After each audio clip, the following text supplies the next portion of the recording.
ঘুমোতে যেতে। মাটির নিচেকার নরম বিছানায় ঘুমাও সর্ষে মাটি। এই জলাভূমি আর নেই স্থিতি।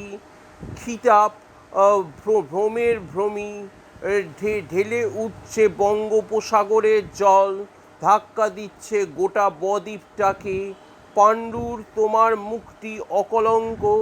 নালফুল ছিন্নমূল ভেলা সর্বস্ব। অজাত বিশ্বের ভ্রূণ ভ্রাম্যমান। অস্তিত্বের অন্বেষণে সহদরা। ব্যাকরণের পাঠ অনেক দিলাম, দিয়েছিলাম, দিচ্ছি আজও, পরেও দেব। কিছু দিয়েছিলে, দেবে বলেছিলে, আর আরও কিছু দাও, আবার দিও। Ibrahim. In the name of God, the most gracious, the most merciful, Al Alif Lam Ra.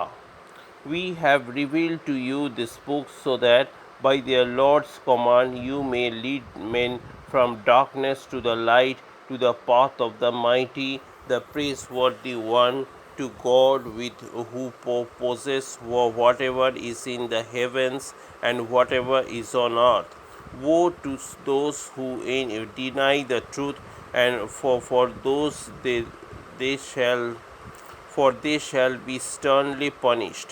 Woe to those who love this life more than the hereafter, who turns away from the path of God and seek to make it crooked. They have gone astray. Each messenger we have sent is spoken in the language of his own people, so that he might make the message clear to them. But God lets go astray whom he will, and guides whom he pleases. He is the Almighty, the All-Wise. We sent Moses with our signs, saying, lead your people out of darkness into the light, and remind them of God's days, in that there are signs for every patient, grateful person. Moses said to his people, remember God's goodness to you when he delivered you from Pharaoh's people who were treating you cruelly, putting your sons to death and sparing only your daughters. Surely that was a great trial from your Lord. Remember also the time when your Lord declared, if you are grateful, I will surely bestow more favors on you. And if you are ungrateful, then know that my punishment is severe indeed. Moses said, even if you should deny the truth, and all who dwell on earth, together, God is self-sufficient and praiseworthy. Has not news come to you concerning those who preceded you, such as Noah's people and the Al-Thamud, as well as those who came after them? Only God knows who they are.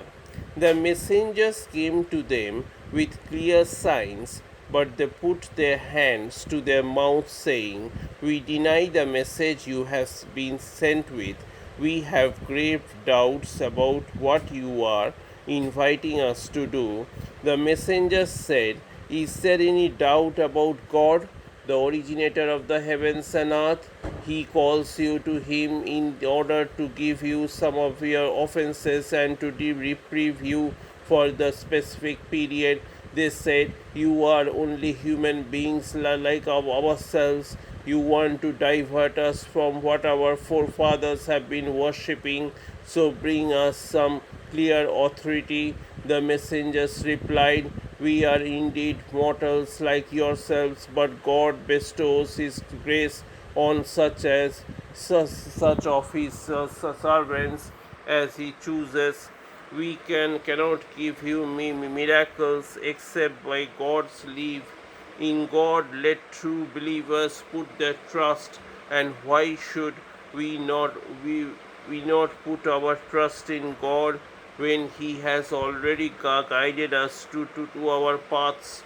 We will surely bear with patience all the harm you do us. So in God let those who trust put their trust.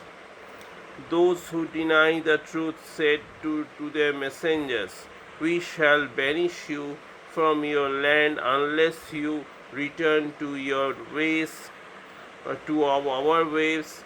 But the Lord inspired the messengers, saying, "We shall destroy the evildoers, settle you onto the land to succeed them. That is in store for anyone who is in awe of meeting me and who heeds my warnings." When they sought our judgment, every stubborn oppressor was frustrated. Beyond him is hell, and he shall drink putrid water. He will sip and will not find it easy to swallow it. Death will approach from every quarter, and yet he will not die. More intense suffering will lie ahead of him. The works of those who deny their Lord are like ashes from the wind scatters on a stormy day. They shall gain nothing from what they do. To act this way is to stray far from error. Do you not see that God has created the heavens and the earth for a purpose? He can eliminate you if He wills and bring into a new creation. That is no difficult thing for God. The Shimla Agreement. After my return from Pakistan, the first two VIPs who asked me to meet them were the then Petroleum Minister D.P. Dhor and the then Prime Minister Indira Gandhi, in that order. In my absence, Dhor has been nominated India's Special Envoy to Islamabad to work out an agenda for a conference between Ms. Gandhi and Pakistan President Zulfikar Ali Bhutto. Shimla was the venue selected by her for its cool climate and historical importance. Since I was the first Indian journalist to have met Bhutto after the Bangladeshi war, the government was keen to understand his thought process and sought by my assessment. I spent 2.5 hours with Dhor in the presence of Ashok Chib, the then Joint Secretary looking after Pakistan. Dhor was kind enough to remark after the meeting that he was able to get a real feel of Pakistan and the problems it was facing after his discussions with me. One point that he checked me again and again was the observation made by Bhutto during the interview to me that the ceasefire line was a line of peace. I played back the tape recorder to satisfy him. The line of peace idea was pursued by Ms. Gandhi with Bhutto at Simla in 1972.